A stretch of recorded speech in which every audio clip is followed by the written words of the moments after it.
बिस्मिल्लाहिर्रहमानिर्रहीम। अस्सलाम वालेकुम। आप सबको विद BB2 चैनल पे खुश आमदीद। मेरी आज की वीडियो हाइपोथायराइडिज्म के बारे में है। इसमें क्या होता है कि जो आप थायराइड ग्लैंड है जो गले में मौजूद होता है वो अपने जो हार्मोन हैं जो बॉडी के मेटाबॉलिक सिस्टम के लिए चाहिए होते हैं, मतलब उसके प्रॉपर फंक्शनिंग के लिए, वो उससे ही प्रोड्यूस नहीं कर सकता थायराइड ग्लैंड, जिसकी वजह से बहुत सारी अलामात होती हैं जो मैं आपको बताने लगा हूँ। ठीक है, ये हार्मोन जो है ना, ये समझ लें कि बॉडी के लिए बहुत ज़रूरी होते हैं, बहुत क्रूशल होते हैं। इनका अप भी जाना ख़तरनाक होता है और इनका डाउन जाना भी डेंजरस होता है। आमतौर पे इसकी जो शुरू में कोई ख़ास अलामात नहीं होती, लेकिन अगर ये डायग्नोज ना हो या इसको सही तरह ट्रीट ना किया जाए तो बहुत सारी जो है ना अलामात डेंजरस किस्म की ज़ाहिर होना शुरू हो जाती हैं, जिसमें मोटापा, जोड़ों का दर्द, बांझपन और हार्ट की प्रॉब्लम हो सकती हैं। इसके डायग्नोज करने के लिए थायराइड फंक्शन टेस्ट अवेलेबल हैं और इसकी ट्रीटमेंट जो है सिंपल सिंथेटिक थायराइड हार्मोन से हो जाती है और वो सेफ भी है और इफ़ेक्टिव भी है, बशर्ते कि ना वो जो है ना शुरू में अगर आप उसको मतलब डॉक्टर को दिखा दें और डायग्नोज वो सही तरह हो जाए। ठीक है, अब इसकी मैं सिम्टम्स मैं मतलब अलामात आपको बताता हूँ। इसमें यह है कि इसकी जो जो साइंस और सिम्टम जो है ना वो वेरी करती रहती हैं। वो डिपेंड करता है कि जो आपका जो हार्मोन है जो थायराइड के जो कितने ज़्यादा डेफिशिएंट है, मतलब कितनी उनकी सेवेरिटी है, ठीक है, डेफिशिएंसी की। ठीक है, और इसकी जो प्रॉब्लम है आमतौर पे ये स्लोली डेवलप होती हैं और कई साल इसके जो अगर मतलब अर्ली डिटेक्शन ना हो तो कई साल इसकी जो अलामात ज़ाहिर होने में लग जाते हैं। शुरू में क्या होता है कि आमतौर पे इतनी को ख़ास अलामात नहीं होती, लेकिन यह कि फटीक होना, बंदे को एक थकान महसूस होना शुरू हो जाती है और जो है ना वेट गेन, मतलब बंदे का वज़न बढ़ना शुरू हो जाता है। ठीक है, और कुछ लोग क्योंकि ये कई थोड़ी बड़ी उम्र के लोगों में होती है, ख़ास तौर पे ख़वातीन है, तो वो उनको ऐसे लगता है कि वो ये सारी जो है ना मतलब उम्र ढलने की अलामात हैं। ठीक है, लेकिन जैसे जैसे आपका जो मेटाबॉलिक सिस्टम स्लो होना शुरू हो जाता है तो उसमें ज़्यादा मतलब जो अलामात ज़ाहिर होना शुरू हो जाती हैं जो बहुत बहुत बंदे को जो है ना तंग कर सकती हैं। इसमें आप अलामात नोट कर लें, ये बहुत अहम है क्योंकि इसमें कई जो अलामात आती हैं वो दूसरी बीमारियों से भी मिलती जुलती हैं। ठीक है, इस वजह से इसका सही एक्यूरेट डायग्नोसिस होना ज़रूरी है। सबसे पहले तो इसका मैं काफ़ी बंदे को फटीक होती है, मतलब ऐसे थका रहता है बंदा। ठीक है, और इसकी जो कोड से सेंसिटिविटी इसमें बढ़ जाती है, मतलब आप जो बंदे हाइपोथायराइडिज्म का शिकार होते हैं उनको सर्दी ज़्यादा लगती है एज़ कम्पेयर टू जो नॉर्मल लोगों से। ठीक है, और फिर इसमें कब्ज़ हो सकती है, आपकी जो स्किन है वो ड्राई हो सकती है, वज़न जैसे मैंने बताया वज़न बढ़ सकता है, आपका फेस पफी हो सकता है, मैं ऐसे मतलब जो है ना बददासा और ऐसे मोटा मोटा आपका चेहरा हो सकता है। ठीक है, पेल भी हो सकता है। फिर आपकी आवाज़ में होर्सनेस आ सकती है, मतलब आपकी जो आवाज़ जो है ना वो उसमें जो है ना वो चेंज आ सकती है, ज़्यादा एक तरह की करख्त हो सकती है। ठीक है, और आपके पट्ठों में कमज़ोरी हो सकती है। फिर आपके जो ब्लड का कोलेस्ट्रॉल लेवल बढ़ सकता है। ठीक है, पट्ठों में कमज़ोरी के साथ साथ दर्द और टेंडरनेस, मतलब जो उनको टच करें तो वो पेन फील होता है। ठीक है, और सख्त भी हो जाते हैं पट्टे। ठीक है, ठीक है, और जो है आपका जो जोड़ हैं उसमें से दर्द, उनमें दर्द हो सकता है, उनकी वो सख्ती आ सकती है और उनकी स्वेलिंग भी हो सकती है। ठीक है, फिर ख़वातीन में यह होता है कि उनके जो पीरियड्स हैं वो नॉर्मल से ज़्यादा हैवी हो सकते हैं या फिर इरेगुलर भी हो सकते हैं। फिर आपके जो बाल हैं वो बिल्कुल थिन हो सकते हैं, आपका हार्ट रेट बहुत स्लो हो सकता है और आपको डिप्रेशन भी तारी हो सकता है। ठीक है, और आपकी जो याददाश्त भी जो है ना उसमें भी कमी वाक़ हो सकती है। और इसके अलावा कुछ लोगों में जो है ना उनका जो थायराइड ग्लैंड है जो गले में, जो मैं पिक्चर इसमें लगा रहा हूँ साथ साथ वीडियो में, वो थायराइड ग्लैंड भी जो है ना वो बढ़ जाता है। ठीक है, ये थायराइड ग्लैंड की जो प्रॉब्लम है आमतौर पे जो है मिडिल एज और बड़ी उम्र की ख़वातीन में होती है, लेकिन सबको हो सकती है, ये भी बात रखें, मर्दों को भी हो सकती है और बच्चों को भी हो सकती है। ठीक है, छोटे बच्चों को भी, जो ख़ास तौर पे कुछ बच्चे जो हैं जो अगर उनके कुछ मतलब जो है उनका थायराइड ग्लैंड बनता नहीं है। ठीक है, या अगर वो थायराइड ग्लैंड उनका हो भी है तो वो फंक्शन नहीं प्रॉपरली कर सकता। ठीक है, और उनकी जो कुछ जो है ना शुरू में चंद अलामात होती हैं। ठीक है, और शुरू में बल्कि वो कभी कभी उनकी अलामात बिल्कुल जो छोटे बच्चे हैं इन्फेंट्स हैं उनमें नहीं होती है, लेकिन यह कि जब आस्ता आस्ता उनकी जो थोड़ी प्रॉब्लम बढ़ती है तो उनमें जो है ना उनकी जो स्किन है वो येलो हो सकती है और आपका जो है जो आँखों में भी येलोनेस, हमारी जिसको जॉन्डस हम बोलते हैं, यरकान, वो हो सकता है, ठीक है। उसमें क्या होता है कि आपका जो बच्चे का जो जिगर है, ठीक है, वो एक ख़ास सब्सटेंस होता है जो बिलीरुबिन जिसको कहते हैं, उसको मेटाबोलाइज नहीं कर सकता, ठीक है। और बिलीरुबिन तब बनता है जब आपके जो रेड ब्लड सेल हैं बच्चों के, मतलब जो है, या बड़ों के जो रेड ब्लड सेल हैं, वो जो है ना वो उसको जो है ना, वो उसकी जो डैमेज मतलब ख़त्म होने के बाद जो है ना, उसका एक एंड प्रोडक्ट है वो बनता है, ठीक है। मतलब बॉडी जब रिसाइकल करती है अपने जो ओल्ड और जो डैमेज रेड ब्लड सेल से, तो वो बिलीरुबिन बनता है, ठीक है। और जब बिलीरुबिन मेटाबोलाइज से नहीं सही हो सकता, ठीक है, तो उसकी वजह से वो ये सारी जॉन्डिस की, मतलब येलोनेस की जो मैंने बताई ये चीज़ें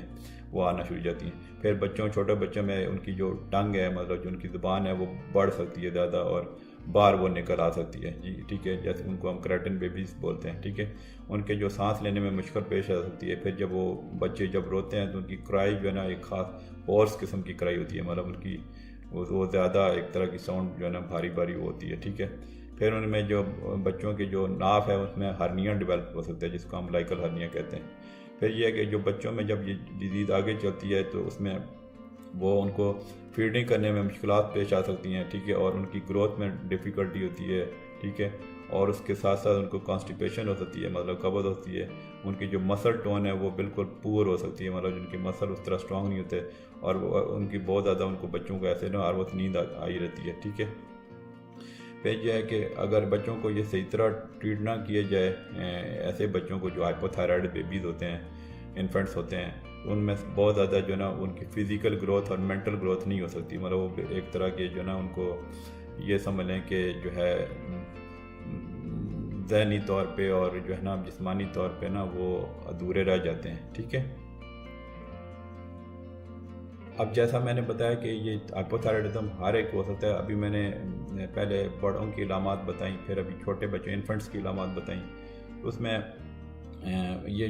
बिल्कुल मतलब थोड़े बड़े बच्चों जो टीन एजर में भी हो सकता है, तो उसमें आमतौर पर जो टीन एजर की इलामात उसी तरह की होती हैं जो बड़ों में होती हैं, ठीक है। लेकिन इनके साथ साथ उनकी जो ग्रोथ है ना, वो बिल्कुल उनकी नशोनुमा रुक सकती है, और उनका कद छोटा रह सकता है, और उनकी जो परमानेंट टीथ आने में जो है बहुत डिले हो सकता है, और उनकी प्यूबर्टी डिले हो जाती है, ठीक है। मतलब जो एक यंग आदमी की जो सारी सिम्टम्स, जो प्यूबर्टी आप समझ रहे हैं, वो आना बहुत स्लो हो सकता है, ठीक है, और उनकी जो मेंटल डेवलपमेंट बहुत स्लो हो सकती है। तो ये साइन जो सिम्टम मैंने बता दी बड़ों में, छोटे बच्चों में, इन्फेंट्स में, और जो टीनेजर्स की जो मैंने अभी सिम्टम आपको बता दिए हैं, तो अगर मतलब आप जो है को इस तरह की कोई लामात दायर आना शुरू हो जाए, मतलब ये बड़ों की मैं बात कर रहा हूँ कि आप बहुत थकावट महसूस करते हैं बगैर किसी वजह के, ठीक है, और आपकी जो ड्राई स्किन होना शुरू हो जाए, या आप बिल्कुल ऐसे पीली सी रंगत, पफी फेस जैसे मैंने बोला उस तरह की सिम्टम हो जाए, कब्ज़ हो जाए, और जो आपकी वॉइस में चेंजेस आ जाएं, तो आपको फौरी तौर पे डॉक्टर से रब्ता करना चाहिए। अब मैं इसकी बताता हूँ कि इसकी जो है ना हाइपोथायराइडिज्म जो है ना उसकी काजेज़ क्या होती हैं। थायराइड जो ग्लैंड होता है, इसका चूँकि बॉडी में बहुत सारे इंपॉर्टेंट फंक्शन में रोल है, ठीक है, तो जब उसका जो हार्मोन सही तरह नहीं बनता, तो जो सारे जो आपकी जो बॉडी में केमिकल रिएक्शन हो रहे होते हैं उसमें मेटाबॉलिक प्रोसेस में, वो सारे अपसेट हो जाते हैं, ठीक है। इसकी जो कॉजेज़ में बहुत सारी रीज़न आ सकती हैं, जिसमें ऑटो इम्यून डिजीज़ होती हैं, ठीक है। आपका कोई मिसाल के तौर पे ये ग्लैंड कुछ लोगों में हाइपर हो जाए, मतलब उनके हार्मोन बढ़ जाएं, तो अगर उसकी ज़रूरत से ज़्यादा ट्रीटमेंट हो जाए तो उससे भी आपका जो ये हाइपोथायराइडिज्म हो सकता है। या रेडिएशन थेरेपी अगर किसी ने कराई है तो उस वजह से होता है। थायराइड की अगर सर्जरी हुई है, ठीक है, या कुछ मेडिकेशन ऐसी हैं जो मैं बताने लगा हूँ, वो इसकी जो है ना हाइपोथायराइडिज्म की जो है ना कॉजेज़ मतलब उसमें आ सकती हैं। जो मतलब इससे पहले कि मैं जो थायराइड हार्मोन की कमी की जो रीज़न डिस्कस करूं, मैं थोड़ा सा ये भी आपको बताता हूँ कि थायराइड जो है ग्लैंड क्या होता है। ये थायराइड ग्लैंड एक छोटा सा तितली की इस तरह का उसकी शक्ल होती है, और आपकी जो है ना गर्दन के सामने, मतलब गर्दन की बेस में और फ्रंट में ये होता है आपका जो एडम्स एप्पल के नीचे। एडम्स एप्पल जो है अब उर्दू में उसको वो जो आप जब गर्दन के जो आगे वो जो उभरी हुई वो चीज़ होती है ना, दरमियान में, उसको एडम्स एप्पल कहते हैं, ठीक है। मतलब उसके ये जो है ना इसके बिलो इसकी एटम्स एप्पल के बिलो इसकी मतलब नीचे इसकी लोकेशन होती है, और इससे जो हार्मोन प्रोड्यूस होते हैं उनको T3 और T4 बोलते हैं, ठीक है। और उनका सेहत जो बहुत ज़्यादा असर होता है, ठीक है। पूरे आपकी जो बॉडी के मेटाबॉलिक सिस्टम है वो मतलब उस पर मतलब इनकी कमी या ज़्यादती की वजह से फ़र्क पड़ सकता है, ठीक है। ये बहुत ज़्यादा जो हार्मोन है ये आपकी बहुत वाइटल फंक्शन को कंट्रोल करते हैं, जैसे बॉडी का टेम्परेचर हो गया, हार्ट रेट को भी ये कंट्रोल करते हैं, ठीक है। और जब ये हाइपोथायराइडिज्म की जैसे जो मैं शुरू में अलामात बताई हैं उसमें जब आपके ये हार्मोन सही तरह नहीं प्रोड्यूस होते तो वो जो है वो इस वजह से ये अलामात ज़ाहिर होना शुरू हो जाती हैं। अब मैं इसकी जो सिम्टम थोड़ी थोड़ी आपको डिस्कस, वैसे तो ये टॉपिक बहुत लंबा है लेकिन मैं कोशिश करूँगा कि शॉर्ट टाइम में इसकी जो मोटी मोटी जो वजह आपको बता दूँ। सबसे पहले तो मैं जो इसकी कॉज में चूँकि अभी बता रहा हूँ तो इसकी जो सबसे बड़ी वजह होती है वो ऑटो इम्यून डिजीज़ होती है, ठीक है। जो है ना इसका एक नाम है हाशिमोटोस थायराइडाइटिस, इसको हम बोलते हैं अपनी मेडिकल टर्म में, ठीक है। और ऑटो इम्यून डिसऑर्डर अगर आपने मेरी कुछ शुरू की वीडियोस देखी हैं तो उसमें ये होता है कि उसमें आमतौर पे जो है ना आपका जो इम्यून सिस्टम है वो अपने टिश्यूज़ को अटैक कर देता है। मतलब मेरा ये कहना है कि आपका जो वैसे इम्यून सिस्टम और जनरली आपकी जो क़ुव्वत मुदाफ़ियत का वो ज़िम्मेदार होता है, ठीक है। और आपकी जो क़ुव्वत मुदाफ़ियत जो है वो इम्यून सिस्टम होती है, ठीक है। लेकिन ये जब कभी कभी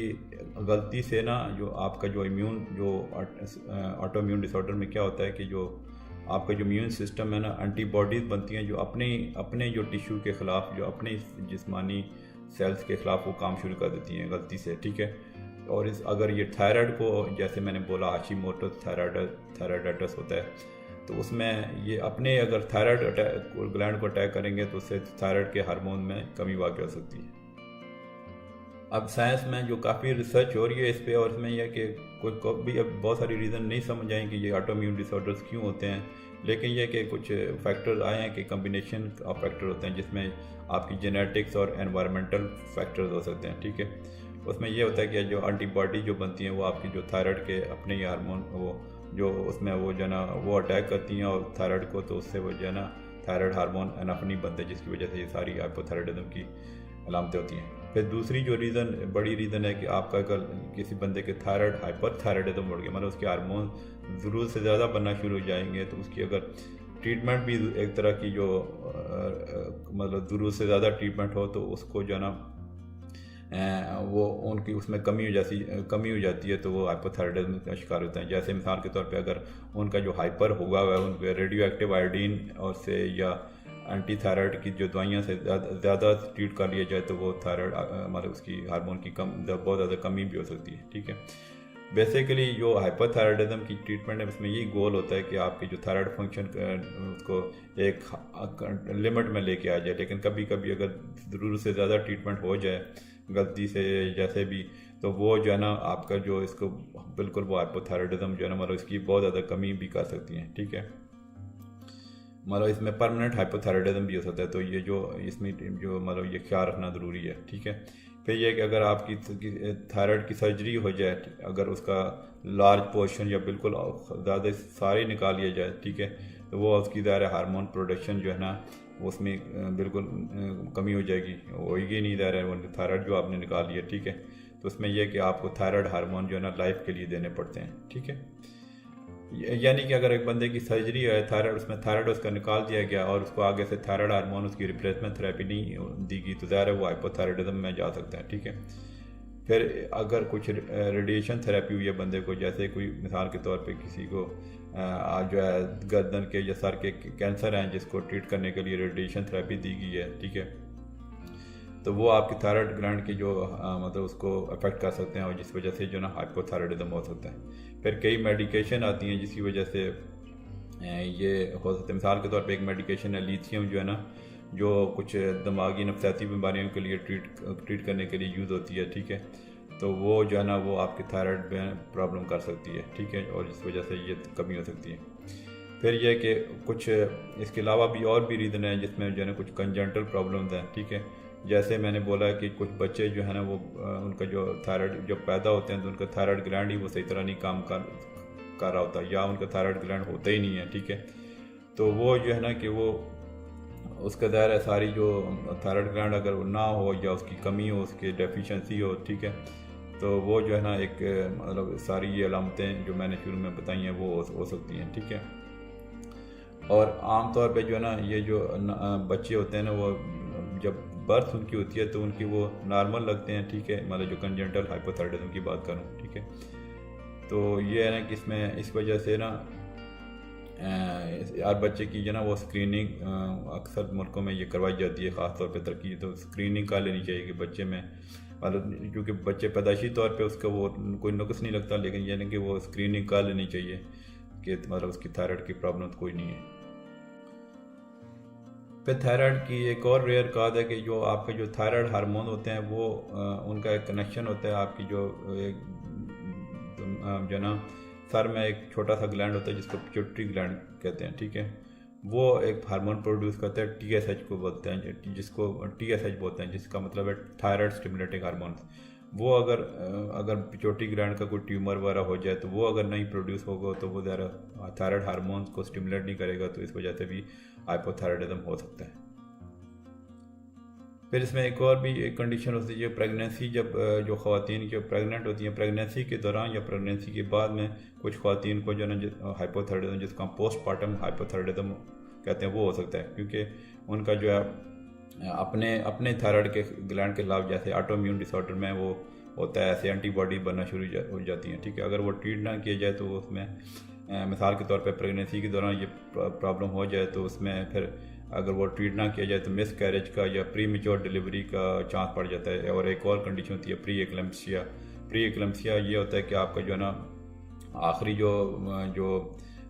3 महीने होते हैं जो प्रेगनेंसी में, उसमें ख़वातीन उनका ब्लड प्रेशर एकदम से ज़्यादा हो सकता है। तो ये मतलब ये मेरा कहने का अगर उनको हाइपोथायराइडिज्म हो जाए प्रेगनेंसी के दौरान तो उनको miss carriage, pre mature delivery और प्री एक्लम्सिया हो सकता है, ठीक है। और इसकी वजह से ज़्यादा अगर ये सारी चीज़ें हो जाएँ, प्री एक्लम्सिया हो जाए, तो फिर जो ना जो बच्चा अंदर पेट में पाला होता है उसमें उसको भी सीरियसली ये चीज़ें अफेक्ट कर सकती हैं, ठीक है। फिर कुछ मुल्कों में, जो पसमानदा मुल्कों में या तरक्की पजीर मुल्कों में जो है ना आयोडीन की कमी भी एक रीज़न है जो हाइपोथायराइडिज्म का बायस बन सकती है। ये जो आयोडीन होता है एक मिनरल है ये जो है ना प्राइमरी जो आमतौर पे सी फूड, सी वीड और जो है ना आयोडीन रिच ऑयल सॉयल और आयोडाइज में जो प्लांट्स ग्रो होते हैं उसमें वो पाया जाता है, ठीक है। ये जो थायराइड जो आपकी जो थायराइड हार्मोन है उनकी जो है ना उनके बनाने के लिए आयोडीन ज़रूरी होता है, ठीक है। तो अगर आपकी खुराक में थायराइडिन मतलब आयोडीन की कमी है, ठीक है, तो इस वजह से हाइपोथायराइडिज्म हो सकता है। या अगर जो है ना ये भी हो सकता है कि अगर ऑलरेडी किसी बंदे को हाइपोथायराइडिज्म है तो बहुत ज़्यादा आयोडीन भी जो है ना उस कंडीशन को उसको वर्सन कर सकती है, ठीक है। फिर ये कि जो है ना ये जो है ना इसकी जो जैसे मैंने बताया कि कई मुल्कों में जो कॉमन है आयोडीन डेफिशिएंसी, ठीक है, लेकिन जो अभी जैसे आपने टीवी में भी ऐड देखे होंगे तो वो कहते हैं जी आयोडीन मिला नमक इस्तेमाल करें, तो उसमें ये ना ये जो है आयोडीन मिला नमक इस्तेमाल करने से ये जो है ना प्रॉब्लम जो है ना ये नहीं हो मतलब ख़त्म हो सकती है। तो ये एक इसमें इम्पोर्टेंट बात है। अब मैं रिस्क फैक्टर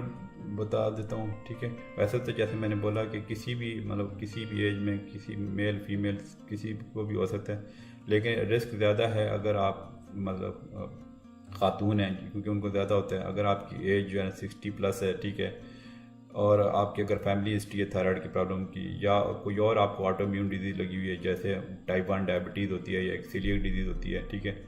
अगर मतलब ये बड़ी बीमारियाँ हैं तो वो भी आपको ज़्यादा रिस्क है। या फिर जैसे मैंने पहले बोला कि अगर आपको रेडियो एक्टिव आयोडीन से आपकी कोई ट्रीटमेंट हुई है, ठीक है, या एंटी थायराइड मेडिकेशन आपको ज़रूरत से ज़्यादा मिल गई हैं तो उससे भी ये एक रिस्क फैक्टर है, ठीक है। या आपकी जो ना गर्दन और या अपर चेस्ट में कोई खुदा न खासा आपको मतलब मिसाल के तौर पे कोई कैंसर था उसके लिए रेडिएशन आपको मिली है तो उस वजह से भी ये हाइपोथायराइडिज्म हो सकता है। या आपको जो जैसे मैंने बोला पहले थायराइड की सर्जरी हो इसमें से पूरा या ज़्यादा पोर्शन उसका निकाल लिया जाए, ठीक है, तो वो जो है ना उस वजह से भी ये हो सकता है हाइपोथायराइडिज्म। या जैसे मैंने अभी बताया थोड़ी देर पहले कि जो है ना अगर जो खातून जो हामला खातून है, ठीक है, तो उसको भी ये ज़्यादा रिस्क है। या अगर आप मतलब आपने बच्चे को पिछले 6 महीने में जन्म दिया, तो ये मतलब एक तरह के रिस्क फैक्टर है, मतलब हामला खातून को भी और ऐसी खातून जिसने 6 महीने के मतलब 6 महीने हो गए बच्चे को जन्म दिए हुए, तो वो उनमें भी ये ज़्यादा रिस्क है। ठीक है, अब मैं इसकी जो ना आपको थोड़ी कॉम्प्लिकेशन बता देता हूँ। अब इसकी जो पहली कॉम्प्लिकेशन है वो उसको हम कहते हैं गॉइटर मतलब जो है ना वो थायराइड का साइज बढ़ जाता है। वो क्या होता है कि जब आपकी जो थायराइड हार्मोन की जो कमी होती है तो ऊपर से मतलब पिट्यूटरी ग्लैंड जो मैंने बताया ना शुरू में कि उससे वो उसका वो ज़्यादा उसको स्टिमुलेट करता है थायराइड हार्मोन बनाने में, तो उसका जो है ना, लेकिन चूँकि इंटरनली उसके फंक्शन डिस्टर्ब होते हैं तो वो जो है ना वो थायराइड हार्मोन तो नहीं प्रोड्यूस होते, तो लेकिन ये उसका साइज़ आस्ता आस्ता बढ़ना शुरू हो जाता है। तो अगर साइज़ ज़्यादा बढ़ जाए तो शुरू में इतना मतलब ये नहीं है कि वो आपको अनकंफर्टेबल होगा, लेकिन ये कि अगर आपको बहुत ज़्यादा इसका थायराइड का साइज़ बढ़ जाए तो एक दायरा उसकी आपकी अपीयरेंस चेंज हो सकती है। ठीक है, और आपकी जो है ना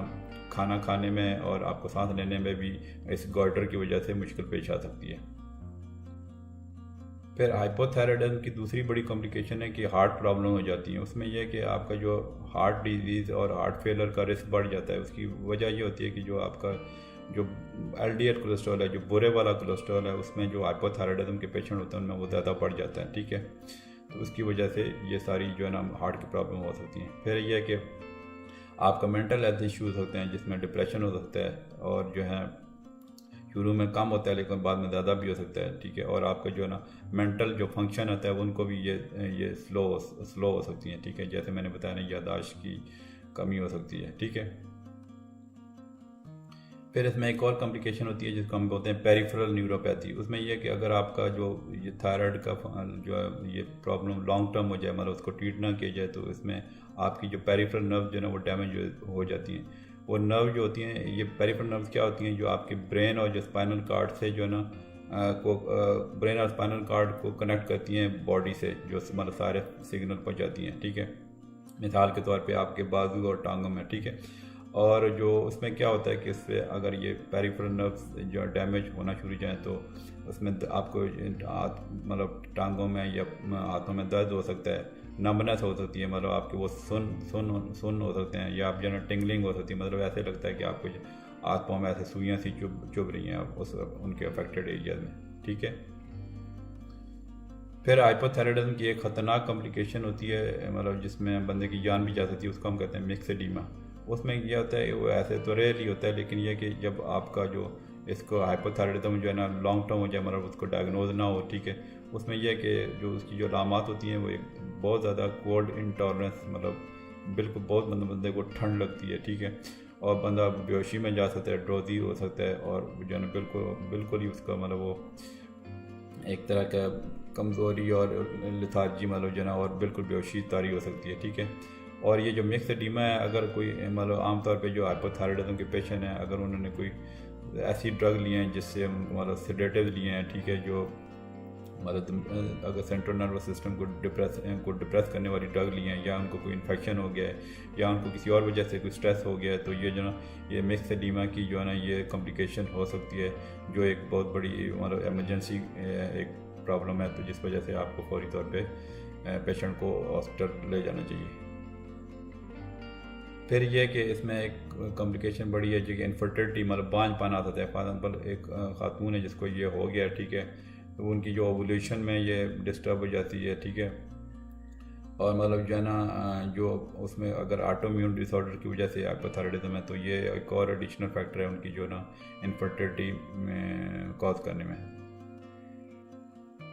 फिर इसकी एक और बड़ी कॉम्प्लिकेशन है, मैंने जैसे बोला ना कि ये बिल्कुल बच्चे न्यू बॉर्न बेबीज में भी हाइपोथायराइडिज्म हो सकता है, तो उसमें ये कि बर्थ डिफेक्ट्स जो है ना उसमें हो सकते हैं। ठीक है, और इसमें बच्चे को जो शुरू में जब कुछ पैदा होते हैं तो कुछ बच्चे जो है ना वो बिल्कुल नॉर्मल लगते हैं, तो और वो जो है उनकी जो अगर शुरू में डिटेक्ट ना किया जाए मतलब थायराइड, तो उनकी जो ना आपकी जो फिज़िकल और मेंटल डेवलपमेंट मतलब सही तरह नहीं हो सकती। ठीक है, और उनको फिर बाद में सीरियस प्रॉब्लम हो सकती हैं, मतलब जो अगर बच्चे की चूँकि अगर थायराइड की कमी है, हाइपोथायराइडिज्म बेबी है, तो उसकी जो ना वो बिल्कुल एक तरह की ज़हनी और जिस्मानी तौर पे मफलूज हो सकता है। लेकिन यह कि इस कंडीशन को अगर शुरू के चंद महीनों में डायग्नोज कर ली जाए बच्चों की, तो वो जो ना बच्चों की डेवलपमेंट नॉर्मल हो सकती है, मतलब अच्छी तरह ये ट्रीट हो सकती है। अब इसके जो डायग्नोसिस में तो ये है कि एक तो ज़ाहिर है जो इसकी मैंने बताया जो सिम्टम पहले अभी शुरू के पार्ट जो है वीडियो में जो आपके साइन सिम्टम बताएं, तो उसमें जब डॉक्टर जो मतलब पेशेंट जब हमारे पास आते हैं तो हम हिस्ट्री लेते हैं, उनको एग्जामिनेशन करते हैं, जो सारा जो क्वेश्चन करके जब हमको पता चलता है कि ये थायराइड की प्रॉब्लम है तो फिर उनके फर्दर टेस्ट कराते हैं। उसमें एक जो सबसे इम्पोर्टेंट टेस्ट है कि TSH का टेस्ट है, जो थायराइड स्टिमुलेटिंग हार्मोन का टेस्ट है। उसमें ये होता है कि अगर थायराइड की जो हार्मोन जो उसके अपने हार्मोन में T3 T4 अगर उसकी कमी हो तो वो पिट्यूटरी जो ग्लैंड है ना वो थायराइड वो TSH ज़्यादा बढ़ाना शुरू कर देता है। तो इसमें आमतौर पे क्या होता है कि जब TSH का हम टेस्ट करते हैं तो TSH जो है ना उसकी क्वांटिटी ज़्यादा होती है, जबकि जब फॉलो अप टेस्ट करते हैं जो थायराइड दूसरे जो उसके अपने हार्मोन है तो उनकी कमी होती है, मतलब थायरॉक्सिन की कमी होती है और TSH जो है ना वो आमतौर पर बढ़ा हुआ होता है। ये TSH का जो है ना इसका ये भी बहुत बड़ा रोल है कि जो अब हम हाइपोथायराइडिज्म को ट्रीट कर रहे होते हैं तो उसकी मतलब उसके लेवल को मतलब हिसाब से जो है ना मतलब जो है ना ये हम चेक करते हैं कि जो उसकी मेडिकेशन की डोज उसके हिसाब से, ठीक है, शुरू में और जो है ना बाद में जब आस्ता आस्ता उसकी ट्रीटमेंट स्टार्ट होती है तो मतलब ये TSH का जो ना लेवल जो है बहुत इंपॉर्टेंट है, ठीक है। फिर TSH का जो लेवल होता है वो कभी कभी हम एक और कंडीशन होती है जिसको हम कहते हैं सब क्लिनिकल हाइपोथायराइडिज्म। उसमें यह है कि आपकी जो कोई ख़ास साइन एंड सिम्टम नहीं होती, लेकिन जो है ना मतलब जो है ना उसके जो थायराइड के अपने जो हार्मोन है T3 T4 नॉर्मल होते हैं, लेकिन TSH जो है ना थोड़ा बड़ा होता है। तो ये भी TSH टेस्ट उसके लिए डायग्नोसिस में भी मतलब मददगार साबित होता है, ठीक है। फिर ये कुछ थोड़े बहुत फैक्टर हैं जिसमें आपकी जो है ना थायराइड की प्रॉब्लम्स के जो है ना टेस्ट हैं वो अफेक्ट हो सकते हैं। जैसे कोई बंदा किसी हेपरिन ले रहा है या एक विटामिन होता है बायोटिन ले रहा है, ठीक है, वो जो मल्टीविटामिन का एक वो हिस्सा हो सकता है जो बायोटिन या अलोन भी हो सकती है, ठीक है। तो वो ये जो है थायराइड के हार्मोन के टेस्ट को थोड़ा अफेक्ट कर सकते हैं, ठीक है। तो जब आप ब्लड टेस्ट करवा रहे हो थायराइड के तो आपको डॉक्टर को बताना चाहिए कि आप कोई और मेडिकेशन जैसे हेपरिन वगैरह या बायोटिन तो नहीं ले रहे, ठीक है, ये ध्यान में रखें। अब इसकी मैं ट्रीटमेंट बता देता हूँ। जो इसकी जो स्टैंडर्ड ट्रीटमेंट है वो ये कि आपका जो डेली यूज़ है सिंथेटिक जो थायराइड हार्मोन लीवोथायरॉक्सिन का, ठीक है, जो लीवोटीएस सिंथ्राइड के नाम से और कुछ और नामों से आती है, ठीक है। मतलब ये है कि जब थायराइड हार्मोन की कमी हो जाए तो उनकी वो रिप्लेसमेंट करते हैं थायराइड हार्मोन दे के सिंथेटिक जो है, ठीक है। और वो फिर उस वजह से जो सारी जो आपकी जो हाइपोथायराइडिज्म जो की वजह से जो सिम्टम साइन होती है ना वो रिवर्स होना शुरू हो जाती है, मतलब इंसान ठीक होना शुरू हो जाता है, ठीक है। और आमतौर पे शुरू में ही जो है ना बेहतरी महसूस होती है जब इसकी ट्रीटमेंट स्टार्ट होती है। इसमें यह कि ये मेडिकेशन जो है जो थायरॉक्सिन की ट्रीटमेंट है वो आपका कोलेस्ट्रॉल भी कम कर सकती है, ठीक है। और जो है ना उसकी वजह से जो मतलब जो सारा जो और अलामतें होती हैं जैसे इंसान के वज़न बढ़ गया तो वो भी आपका जो है ना नॉर्मल हो सकता है, ठीक है। आमतौर पे जो इस लीवोथायरॉक्सिन मतलब जो सिंथेटिक थायराइड हार्मोन की जो है ना ये ट्रीटमेंट लाइफ लॉन्ग होती है, मतलब पूरी लाइफ चलती है। तो मैं ये बता रहा हूँ कि इसकी जो ट्रीटमेंट है ना जो थायरॉक्सिन की वो लाइफ लॉन्ग आमतौर पे चलती है, लेकिन चूँकि इसकी डोजेज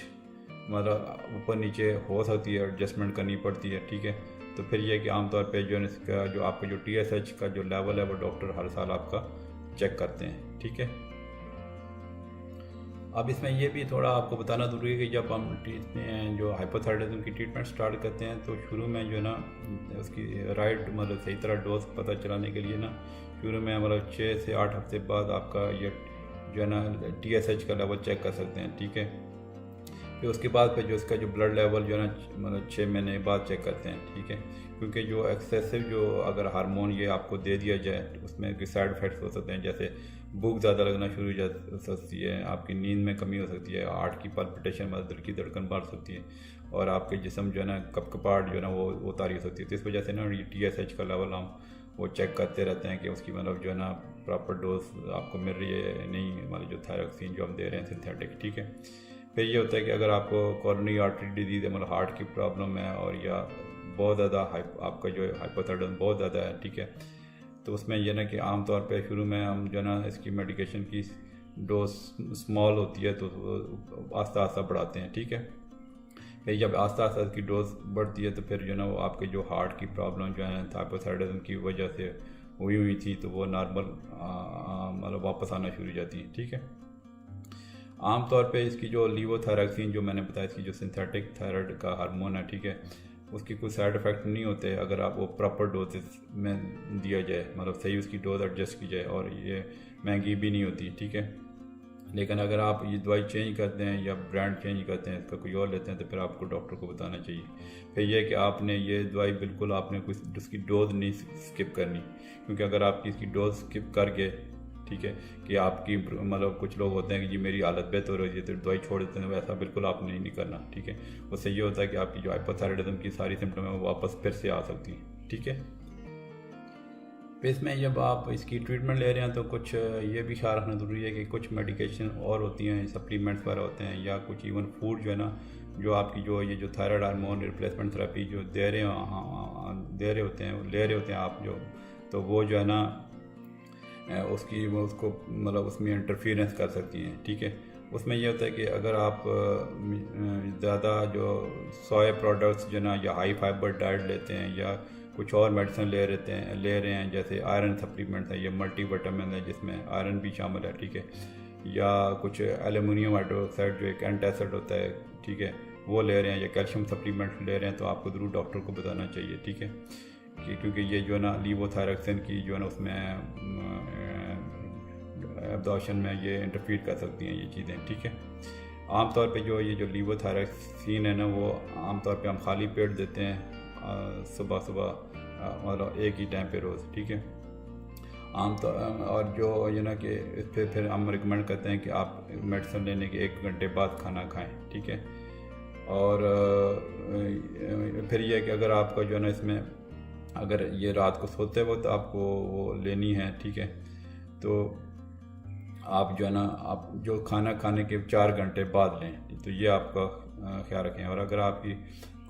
किसी वजह से कोई एक दिन की डोज मिस हो गई है, तो जो ना अगले दिन आप इसकी जो ना दो टैबलेट्स ले लें, ठीक है।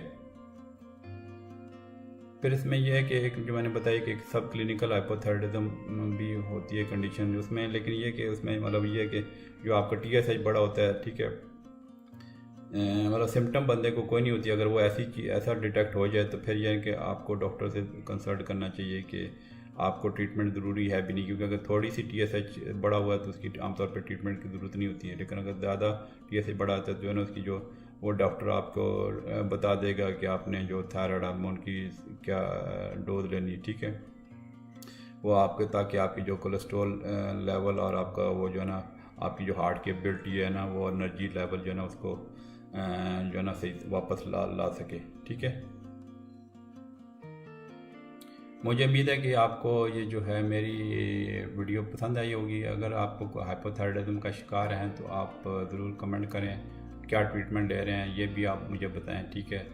और अगर आपको कुछ एडिशनल सिम्टम्स हो रही हैं, या आप अपनी बीमारी से जो है ना कुछ आपको डिफरेंट चीज़ें आप कंफ्यूज हैं, ठीक है, आपको ट्रीटमेंट असर नहीं कर रही, तो आप ज़रूर कमेंट किया करें। मेरी वीडियो आप शुरू से आखिर तक देखा करें, क्योंकि इसमें सारी चीज़ें इंपॉर्टेंट होती हैं। मेडिकल की कोई चीज़ ये नहीं है कि आप शुरू का पार्ट स्किप कर दें और सीधा ट्रीटमेंट में आ जाएं, आपको हर चीज़ जानना ज़रूरी होता है, ठीक है। और अगर अभी तक आपने चैनल सब्सक्राइब नहीं किया तो सब्सक्राइब कर लें, और बेल के आइकन पर क्लिक करके ऑल के ऑप्शन सेलेक्ट करें, ताकि जो मेरी आने वाली वीडियो है वो आपको यूट्यूब की तरफ से डायरेक्टली उसको आपको नोटिफिकेशन आपकी ईमेल इनबॉक्स में चला जाए, ठीक है। और अगर आप मेरी ये काबिज पसंद आती है, और अगर आपको लगता है कि मेरी वीडियो से कुछ ना कुछ आपको फ़ायदा मिल रहा है, तो आप वीडियोस को लाइक कर दिया करें, और अपने फ्रेंड्स और फैमिली के साथ ज़रूर शेयर किया करें, ताकि दूसरे इंसानों का भी भला हो सके, ठीक है। और कोशिश करें कि सोशल मीडिया पे जितनी ज़्यादा से ज़्यादा शेयर हो सके, तो ये मतलब इसमें यह कि क्योंकि मैंने ये चैनल इंसानियत की खिदमत के लिए बनाया है, मैं चाहता हूँ कि जो ना जो भी बीमारी, जो भी मैंने अपना क्लिनिकल प्रैक्टिस जो आपको शेयर करता हूँ, वो मैक्सिमम लोगों तक पहुँचे, ताकि हर इंसान का भला हो सके। बहुत बहुत शुक्रिया मेरी वीडियो देखने का। तो फिर इंशाल्लाह मिलते हैं अगली वीडियो में। अल्लाह हाफ़िज़।